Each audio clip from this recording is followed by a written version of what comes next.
Some Manchester United chat now with Ali Moreno and Rob Dawson from ESPN FC, who's in Cyprus covering United in Europe. Ali, I want to start with you. Based on comments made by Erik Ten Hag at the pre-game press conference ahead of the European tie about Cristiano Ronaldo, said he was really annoyed. However, it was Rashford that was chosen to lead the line, and then Martial came on against Manchester City. How do Manchester United solve a problem like Ronaldo? Well, this is a question that we were trying to figure out before the season started.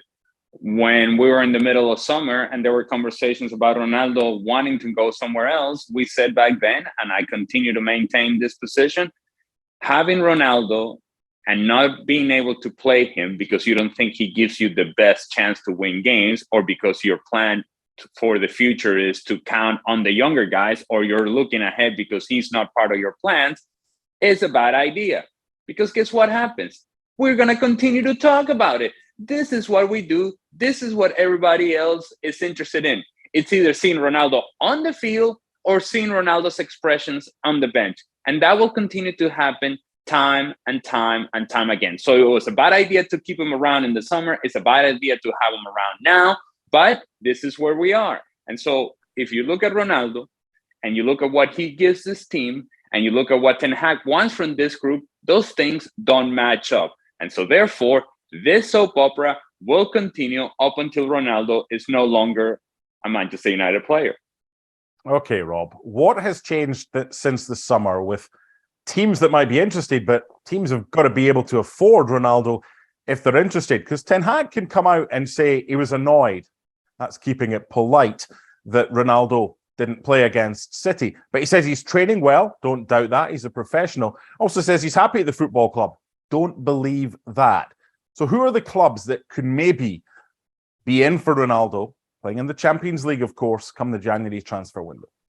Yeah, it's a great question, because obviously the problem now is the same as it was in the summer, that Ronaldo made it clear to the club at one stage that he wanted out. Obviously, to leave a football club, you need somewhere else to go. And United maintained all the way through the summer that they had no significant offer. They had one offer from Saudi Arabia that was dismissed out of hand.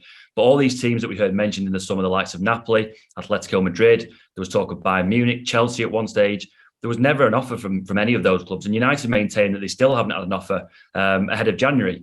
That will obviously have to change if he's going to leave and move clubs in January. The intriguing part about it is that, obviously UEFA rules would allow him to join a Champions League club in January and play in the knockout round. So you can start to whittle down maybe the list of clubs who would interest him. Obviously, he wants to play Champions League football. He's got a desire to win the trophy again.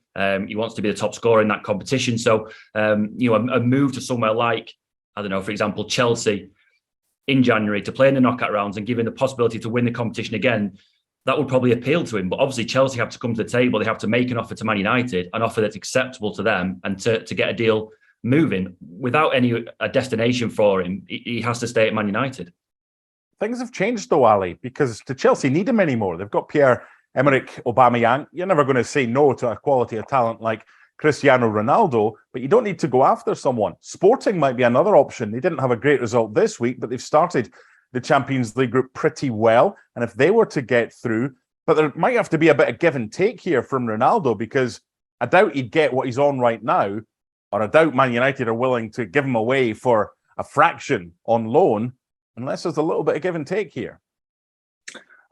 Well, you have to, if you're Cristiano Ronaldo, you have to evaluate exactly what is it that you want out of this potential experience in Champions League. If what you want is to continue to play in Champions League, have an opportunity to feature for a team, then maybe Sporting could potentially be the answer, as long as you're willing to say, you know what, guys, I'm here for the experience. Never mind the salary, never mind whatever else comes with the contract. I am here because I want to continue to play, and I want to do it at the highest level, and Champions League is that for me.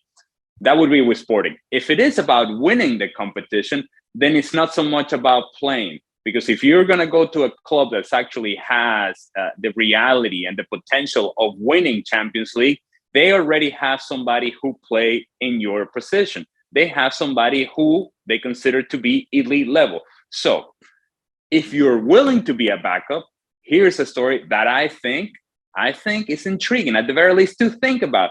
What big team around Europe that has the potential of winning Champions League need a backup center forward or a backup striker? They do not have them right now in their club. If their number one were to go down or were otherwise unavailable, who would be a club that would need a guy to come in and do a job? Real Madrid. Real Madrid has Karim Benzema and has nobody else to play that position.